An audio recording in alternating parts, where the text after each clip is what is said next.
Meghan Markle just launched a full-scale attack on the Daily Mail, and the fallout is nothing short of explosive. The Duchess of Sussex has accused the British tabloid of breaching clear ethical boundaries by having one of their reporters camped out at her estranged father's hospital bedside in the Philippines. According to Meghan's spokesperson, this media presence made it exceedingly difficult for her to contact her father privately, despite her efforts over the past several days. Those are fighting words, and they have set off a firestorm that is now consuming headlines on both sides of the Atlantic. The timing of this accusation could not be more dramatic. Thomas Markle, Meghan's 81-year-old father, recently underwent life-saving surgery to have his left leg amputated below the knee after a severe blood clot caused tissue death. He is currently recovering in a hospital in Cebu, where he has been living with his son Thomas Jr. And while the world watched this medical emergency unfold, Meghan's team decided to point the finger squarely at the newspaper that has been covering every twist and turn of the Markle family saga for years. The spokesperson's statement was blistering. Given that a Daily Mail reporter has remained at her father's bedside throughout, broadcasting each interaction and breaching clear ethical boundaries, it has been exceedingly difficult for the Duchess to contact her father privately. With the support of reliable and trusted contacts, her correspondence is now safely in his hands. That is the official word from Montecito, and it reads like a declaration of war against the British press. But here is where things get truly fascinating. This is not just any newspaper Meghan is going after. This is the very same publication that she sued back in 2021 over the publication of a private letter she wrote to her father. She won that case, but the victory came with complications. And now, with Harry preparing to take the Daily Mail's parent company to court in January 2026 over allegations of phone hacking and unlawful information gathering, the timing of this attack raises some serious questions. Is Meghan genuinely concerned about ethical journalism,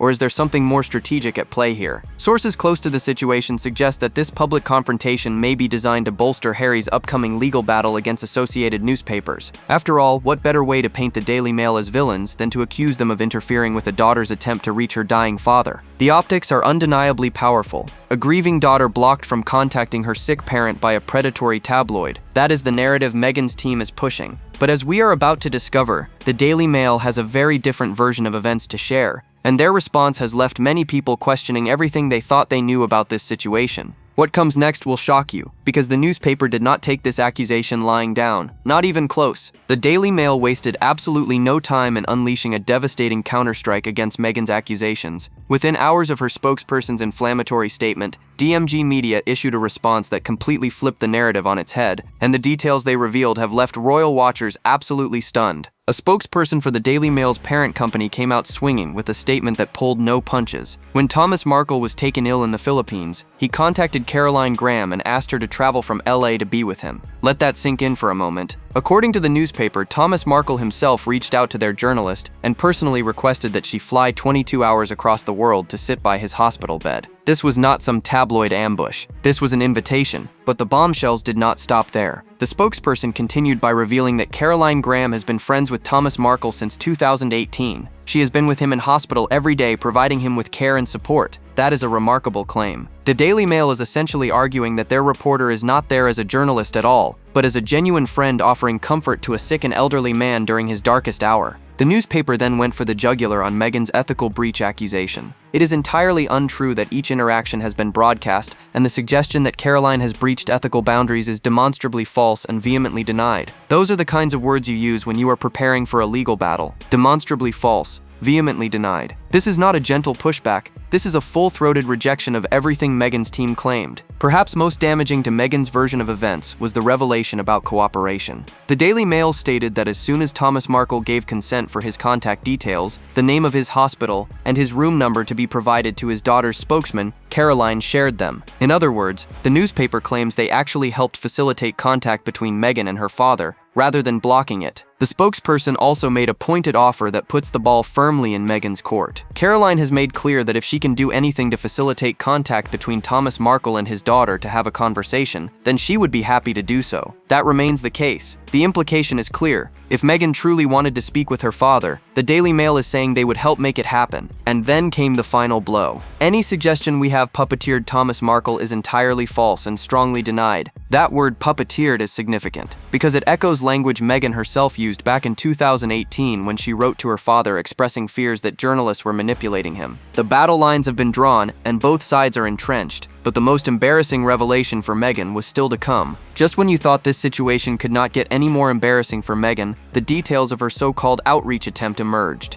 and they paint a picture of a communication strategy so bungled that it defies belief. The Duchess of Sussex reportedly sent an email to her father on Friday, the same day she learned about his amputation. Sounds reasonable enough, right? There is just one massive problem. She allegedly sent it to an email address Thomas had not used in 5 years. Let that sink in for a moment. Meghan Markle, a woman with access to unlimited resources, personal assistants, publicists, and an entire team of professionals, apparently could not locate a working email address for her own father. According to reports, Thomas was utterly confused when he heard that his daughter had supposedly reached out to him. He told the Daily Mail that he never received any message and was baffled by the headlines claiming Meghan had made contact. The hospital staff backed up Thomas's version of events. With his permission, the Daily Mail independently confirmed with the hospital that their administration office, reception, intensive care unit, and the nurses and doctors attending him had not heard from Meghan or her representatives. A hospital source reportedly told the newspaper that Thomas is a VIP patient. Of course, we all know who he is. If Meghan or anyone connected with her had called here, we would have known. The source continued with a statement that must have made Meghan's team cringe. We were all confused when we saw the story that the Duchess had reached out to her dad. As far as we are aware, it didn't happen. We would love to see the Duchess here in the Philippines. That last line feels like a pointed invitation wrapped in politeness. Come visit your dying father instead of sending emails to defunct accounts. Thomas himself addressed the situation directly. He pointed out that his phone number has never changed. He still has the same mobile he has always had. Meghan could have simply picked up the phone and called him, but according to sources close to the Duchess, she does not have his phone number and believed he was not in possession of his phone while in hospital. That explanation has raised more questions than answers. How does a daughter not have her own father's phone number stored somewhere? The optics here are absolutely brutal for Meghan. She is promoting a Netflix special about family warmth and holiday togetherness, while simultaneously being unable to locate basic contact information for her gravely ill parent. Her lifestyle brand, as ever, is built on concepts of connection and compassion, yet she apparently lacks the ability to connect with the man who raised her through her teenage years. Some observers have been even more harsh in their assessment. Whispers emerged that someone on Meghan's team may have briefed journalists that they suspected the entire amputation story could be a hoax. That suggestion sparked outrage from Thomas's friends and supporters, but the communication chaos was about to be overshadowed by an even more disturbing revelation. Here is where this story takes a turn that nobody saw coming. When Thomas Markle learned he was about to lose his leg, the first person he told was not his son who lives with him in the Philippines. It was not his daughter Samantha, and it certainly was not Meghan. The very first person Thomas Markle informed about his amputation was Daily Mail journalist Caroline Graham. That single detail reveals more about this fractured family than any interview ever could. Caroline Graham wrote that she received a text message from Thomas reading simply, "Going to lose the leg today." That devastating news came directly to her phone before any member of his immediate family knew what was happening. Graham then took it upon herself to contact Thomas Jr., who serves as his father's primary caregiver and lives with him in the Philippines, as well as his other daughter Samantha. According to Graham, both were flabbergasted. He had chosen to break the news of the amputation to me before his own family. Think about that for a moment. An 81-year-old man facing life-altering surgery chose to confide in a journalist before his own flesh and blood. What does that tell us about the state of the Markle family? What does it reveal about the relationships Thomas has cultivated over the past 7 years since his estrangement from Meghan began? The answer is both heartbreaking and deeply troubling. Thomas Jr. has since confirmed that all updates about his father now flow through Caroline Graham. In a recording, he described her as his father's amazing friend of 7 years and the person he trusts to share information with the public. He stated that people should expect all news about Thomas to come from Graham and himself. That is an extraordinary arrangement by any standard. A tabloid journalist has essentially become the official spokesperson for Meghan Markle's father. Critics have pointed to this relationship as evidence that Thomas has completely aligned himself with the British press against his own daughter. They argue that his willingness to communicate through media channels rather than private family discussions demonstrates a pattern of behavior designed to embarrass and pressure Meghan publicly. But defenders of Thomas see it differently. They suggest that after years of being shut out by his youngest daughter, he has simply found companionship and support wherever he could get it. The reality is probably somewhere in between. Thomas Markle is clearly a man who feels abandoned by Meghan and has turned to the only people who seem interested in hearing his side of the story. Whether Caroline Graham is genuinely his friend or simply a journalist cultivating an invaluable source is a question that reasonable people can disagree about. Perhaps she is both. What cannot be disputed is the profound dysfunction this situation represents. A father texts a reporter before his children. A daughter emails a defunct account, and somewhere in the middle of all this chaos lies an 81-year-old man in a hospital bed who just wants to see his grandchildren before he dies. To truly understand why Meghan is going to war with the Daily Mail right now, we need to rewind the clock and examine the bitter history between the Duchess and this particular newspaper. This is not a fresh conflict. This is a grudge match years in the making, and the stakes have never been higher. Back in 2019, Meghan launched a lawsuit against Associated Newspapers, the parent company of the Daily Mail and Mail on Sunday, after they published substantial extracts from a private letter she had written to her father in August 2018. That letter was deeply personal. Meghan had poured her heart out, begging Thomas to stop speaking to the media and expressing her anguish over their broken relationship. When it ended up splashed across tabloid pages, she was reportedly devastated. The lawsuit dragged on for nearly 2 years, and Meghan ultimately won. The court ruled that the publication had breached her privacy and copyright. It should have been a triumphant moment, but victory came with a bitter aftertaste. During the proceedings, it emerged that Meghan had provided misleading information to the court. She had initially denied any involvement in the creation of the biography, Finding Freedom, only for evidence to surface showing she had authorized her communications secretary to brief the authors. Meghan was forced to issue an apology to the court, admitting she had forgotten about the briefings. That embarrassing admission took the shine off her legal win and gave her critics ammunition to question her credibility. The Daily Mail may have lost the battle, but they made sure Meghan paid a price for her victory. Now fast forward to the present day, and the conflict is about to escalate dramatically. Prince Harry is set to go to trial against Associated Newspapers in January 2026 as part of a massive lawsuit alleging phone hacking and unlawful information gathering stretching back 30 years. Harry is one of 7 high-profile claimants, alongside Sir Elton John, Baroness Lawrence, Elizabeth Hurley, and others. The legal costs are expected to exceed £38 million,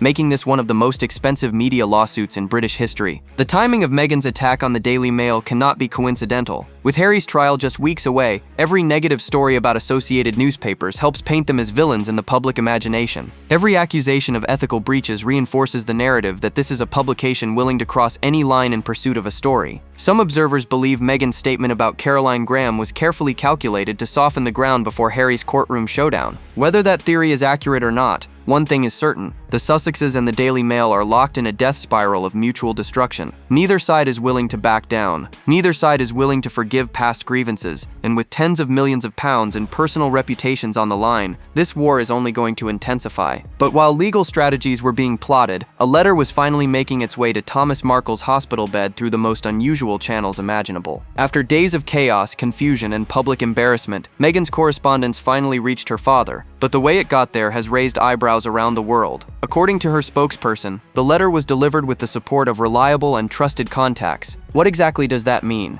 The answer involves the United States government. Reports emerged that representatives from the U.S. consulate in Cebu visited Thomas Markle in his hospital room. A consular official confirmed that the U.S. Embassy in Manila had asked them to check on him. One of the officers reportedly mentioned that he enjoyed watching Suits, Meghan's former television show, revealing an awareness of just how high-profile this patient truly was. But the official declined to provide further details about the nature of their visit or what exactly they delivered. Sources suggest that Meghan's team reached out to the State Department to help facilitate contact with her father and ensure that a private letter could be safely placed in his hands. Think about that for a moment. The Duchess of Sussex apparently needed to involve diplomatic channels and government officials just to get a message to her own dad. That is an extraordinary level of complexity for what should be the simplest thing in the world. Meghan's spokesperson confirmed the successful delivery with a carefully worded statement. Her correspondence is now safely in his hands. That phrase "safely" is doing a lot of heavy lifting. It implies that there were forces working against this communication, obstacles that needed to be overcome, threats to the privacy of the exchange. The implication is clear. Meghan believes the Daily Mail's presence made normal channels impossible, but critics have questioned whether such elaborate measures were truly necessary. Thomas Markle has repeatedly stated that his phone number has never changed. He has said publicly that Meghan could have simply called him at any time. The Daily Mail even offered to help facilitate a conversation between father and daughter. So why did Meghan feel the need to involve embassy officials and trusted contacts rather than just picking up the phone? The answer, according to sources close to the Duchess, comes down to trust. Meghan reportedly believes that any phone call to her father could be recorded and shared with the media. She learned this lesson the hard way when her private letter ended up published across tabloid front pages. Having won a court case over that very breach of privacy, she was apparently determined not to let history repeat itself. Whether that caution is justified or paranoid depends entirely on your perspective. Thomas's supporters argue that he has every right to share his side of the story after being cut off from his daughter and grandchildren for 7 years. Meghan's defenders counter that his track record of running to journalists proves she cannot trust him with private communications. Nobody knows what that letter actually said. Thomas has not revealed its contents, at least not yet. But given the history of this family, few would be surprised if those words eventually find their way into print.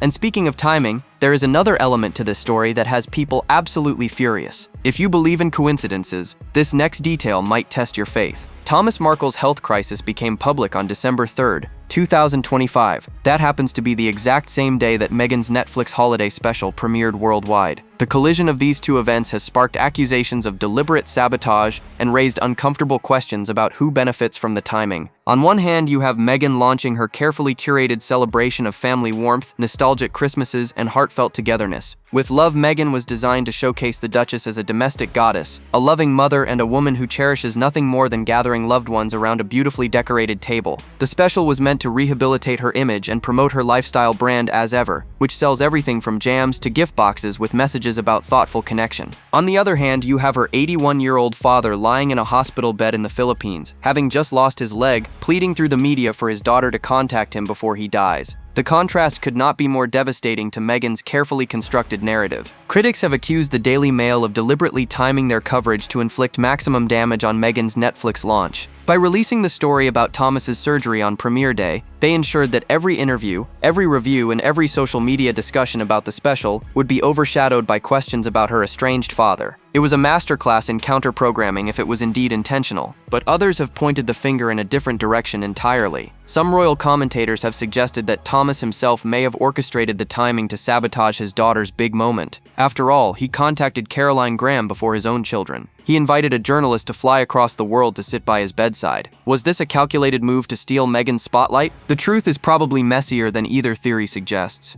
Medical emergencies do not follow convenient schedules. Blood clots do not wait for strategic moments to strike. Thomas Markle genuinely needed life-saving surgery, and the timing may simply be an unfortunate coincidence. But in the world of tabloid warfare, perception matters more than reality. What cannot be disputed is the damage to Meghan's brand. While her Netflix special promoted cozy Sundays and family togetherness, her As Ever marketing team was sending out emails encouraging customers to make their homes warm and inviting. At that exact moment, journalists were asking why she had not boarded a plane to be with her gravely ill father. The hypocrisy allegations wrote themselves. Kinsey Schofield, a royal commentator, put it bluntly: Meghan has frantically tried to build a wholesome family-oriented brand in 2025. It would be in her best interest to show her elderly father, who had just lost a limb, some compassion. Otherwise, every time we see Meghan and Harry lovingly engage with wounded veterans at Invictus, we will ask ourselves why they could not show her father the same compassion. That observation cuts straight to the heart of Meghan's credibility crisis. At the center of this entire controversy stands one woman whose role has become impossible to ignore. Caroline Graham is not just any tabloid reporter chasing celebrity gossip. She is a senior journalist with connections that stretch into the highest levels of British society, and her relationship with the Markle family raises serious questions about where journalism ends and something else begins. Graham's credentials are impressive by any measure. She serves as an editor at the Mail on Sunday and has built a career covering some of the most sensitive stories in royal circles. Most notably, she is the biographer of Queen Camilla, which places her within a network that has long managed sensitive palace narratives. That proximity to the monarchy matters when examining her involvement with Thomas Markle, the estranged father of a woman the tabloids have relentlessly pursued for years. According to reports, Graham developed her relationship with Thomas back in 2018, during the chaotic period surrounding Meghan's wedding to Prince Harry. Australian magazine reports from that time claim that Graham formed a long-term connection with him while he was living in Mexico. She reportedly appeared at his home for extended stretches, and her reporting drew upon documents, photographs, and memories he had not shared publicly before. The level of access she gained was normally reserved for family members, not journalists. Thomas Jr. has made the arrangement crystal clear in recent statements. He confirmed that all updates about his father now flow through Caroline Graham at the Mail on Sunday. He described her as his father's amazing friend of 7 years, and the person Thomas trusts completely. He stated publicly that people should expect all news to come from Graham and himself. That is an extraordinary admission. A journalist has essentially become the official gatekeeper of information about Meghan Markle's father. But the relationship runs even deeper according to court documents. Filings in Harry's upcoming lawsuit against Associated Newspapers name Caroline Graham and allegations related to unlawful information gathering. The documents describe how she allegedly instructed private investigators who obtained sensitive data, including residential records and itemized phone information. Judges have allowed several of these amendments to proceed. Graham is listed alongside other journalists connected to royal reporting in these legal materials. The Daily Mail insists that Graham's presence at Thomas's bedside was purely as a friend providing care and support during a medical crisis. They emphasize that Thomas personally contacted her and asked her to make the 22-hour journey from Los Angeles to the Philippines. They maintain that nothing unethical occurred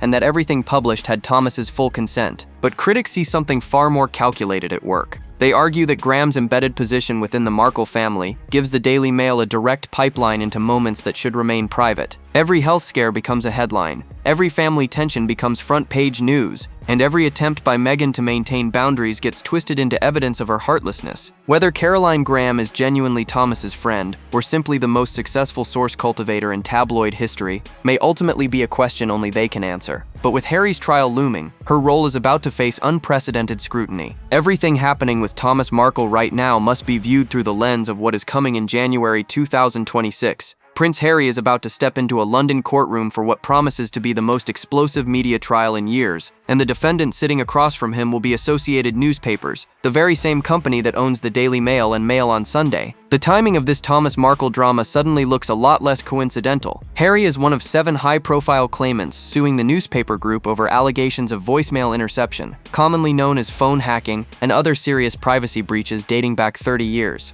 His fellow claimants include Sir Elton John, Baroness Doreen Lawrence, actress Elizabeth Hurley, actress Sadie Frost, and others who claim they were victims of systematic unlawful information gathering by the tabloid empire. The stakes could not be higher. Legal costs are expected to exceed £38 million, making this one of the most expensive media lawsuits in British history. The trial is scheduled to last 9 weeks, during which decades of alleged misconduct will be examined under oath. Associated Newspapers has consistently denied any wrongdoing, and their lawyers have described the claimants' allegations as firmly denied. But Harry has already tasted victory against British tabloids. He accepted substantial damages from Mirror Group newspapers to settle his phone hacking lawsuit against them, having been awarded over £140,000 after the High Court ruled he had been targeted by journalists. That win emboldened him to pursue Associated Newspapers with even greater determination. Court documents in the upcoming case make for disturbing reading. The claimants allege that Associated Newspapers hired private investigators to place secretly listening devices inside cars and homes. They claim journalists engaged in the tapping of phone calls, made corrupt payments to police for inside information, and illegally accessed medical information from hospitals and financial information from banks. If proven, these allegations would represent a breathtaking pattern of criminality. Just this week, judges warned Harry and his fellow claimants that they face significant financial risk if they lose. The court noted that the group holds a combined insurance policy worth £14 million to cover Associated Newspapers' legal costs should they all fail in their claims. But if individual cases collapse while others succeed, some claimants could find themselves personally liable for enormous bills. Against this backdrop, Meghan's accusation that the Daily Mail breached ethical boundaries by having a reporter at her father's bedside takes on new significance.